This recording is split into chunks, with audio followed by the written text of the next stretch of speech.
والله جاني ابو الحرمه، ابو البنت اللي خاطبها وانا اكنس، تعرفون اكنس؟ انتم معي؟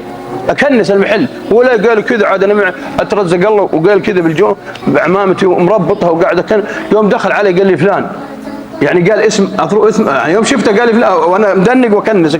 يوم رفعت لي والله ابو البنت اللي انا خاطبها قبل يومين ثلاثه، ويضيق صدري وتكدر وعرق، رغم انه كان برد مربعانيه في القصيم عندنا، برد عرقت من ايش؟ ها؟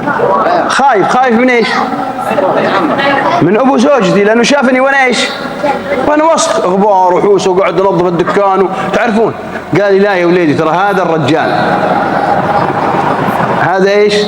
ولما انت بكذا ترى ما زوجتك بنتي. الان يا حبيبي بعض الشباب والله تلمس مو ايده تلمس رجله من تحت منه انه مثل خده ناعمه مره ما يتحمل بطه الشوكه لو صحيح صح، مو هذا الواقع بعض الشباب. لذلك يا اخوه لما تقول اطعمهم من جوع وامن من خوف، يعني الامن اللي عندك الان يشجعك على طلب الرزق، صح ولا يا شيخ؟